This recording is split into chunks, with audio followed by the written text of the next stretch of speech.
Wankel rotary engine. This engine dispenses with conventional pistons and uses a triangular rotor that spins inside an oval housing. Without the up and down motion, it can reach extremely high RPM very easily and delivers a lot of power relative to its reduced size. It became famous in Mazda sports cars like the RX-7 and RX-8. Although mechanically simple because it has few moving parts, it faces historical challenges with oil consumption and emissions, which makes it a technological rarity appreciated by purists. W12 engine. This is a complex variation that uses 4 banks of 3 cylinders or 2 banks of VR6 engines coupled together, forming a shape that resembles the letter W. The Volkswagen Group, through Bentley, is the main user of this technology. The goal of the W12 is to deliver the same power and smoothness as a V12, but in a much shorter and more compact format, allowing the car to have all-wheel drive and more interior space. It's a masterpiece of technical packaging for very high-displacement engines. V12 engine. Representing the pinnacle of combustion engineering, the V12 joins 2 banks of 6 cylinders. It's the standard for supercars from brands like Ferrari and Lamborghini, plus ultra-luxury sedans from Rolls-Royce. The main characteristic is absolutely fluid power delivery with almost no vibration, running with Swiss watch precision even at high RPM. Due to its immense size, astronomical cost, and high consumption, it's reserved only for the most exclusive and expensive vehicles in the world. Boxer engine. Unlike inline or V engines, the Boxer positions its cylinders horizontally, with pistons moving outward and inward, as if they were punching the air, which gave it its name. This configuration is the heart of Porsche and Subaru cars, plus the classic Volkswagen Beetle. The big advantage is the extremely low center of gravity, which significantly improves vehicle stability in corners. Plus, the opposing motion of the pistons naturally cancels vibrations, producing very stable operation. V6 engine.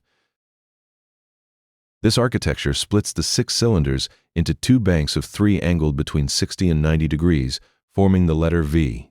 This choice allows a powerful engine to be much shorter than an inline version, making it easier to install in luxury cars and SUVs with front-wheel or all-wheel drive. It replaced the inline 6 in many brands because it's more versatile in terms of packaging.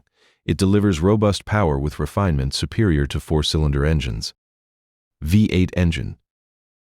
The V8 is the ultimate symbol of power in American automotive culture, consisting of 2 banks of 4 cylinders joined on a single crankshaft. It's valued for its ability to generate a lot of torque at low RPM and for its characteristic bubbling growl. Historically fitted in muscle cars, large pickups, and high-luxury cars, the V8 offers a reserve of power that makes driving effortless. Although larger and more fuel-hungry, it remains the choice for vehicles that require extreme performance or heavy towing capacity. Inline 5-cylinder engine.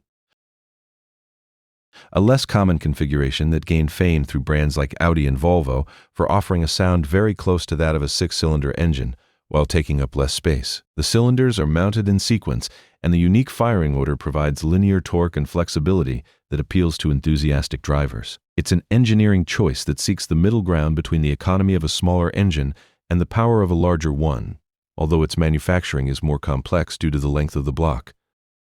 Inline 6-cylinder engine. Considered by many engineers to be the perfectly balanced engine, this design aligns 6 pistons in a single long row. Since the moving forces naturally cancel out, it doesn't need complex balance shafts and delivers unmatched smoothness of operation. It's the trademark of BMW and iconic cars like the Chevrolet Opala in Brazil. Because it's very long, it requires large engine bays and is usually mounted longitudinally, which limits its use in modern compact front-wheel drive cars. Inline 3-cylinder engine. This configuration has become the modern industry standard for compact and subcompact cars, replacing the old 4-cylinder engines. By using 3 combustion chambers, the engine can be lighter, have less internal friction, and offer superior thermal efficiency, resulting in lower pollutant emissions. Although it has a characteristic sound and naturally more noticeable vibration at idle, the addition of balance shafts and modern engine mounts has made its use imperceptible to most drivers today. Inline 4-cylinder engine.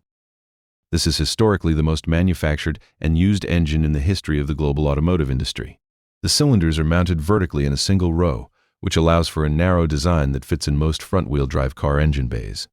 It offers an excellent balance between performance, smooth operation, and cost.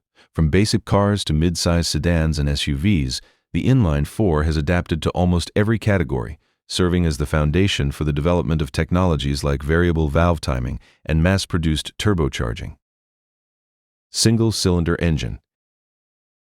This is the simplest form of a combustion engine, using just one piston that moves up and down inside a single cylinder. It's widely found in low-displacement motorcycles, string trimmers, and power generators because of its low production cost and simplified maintenance. Since it is only one combustion chamber, operation tends to generate more vibration as there are no other pistons to balance the moving mass, but its light weight makes it ideal for vehicles that need agility and space efficiency. Inline two-cylinder engine.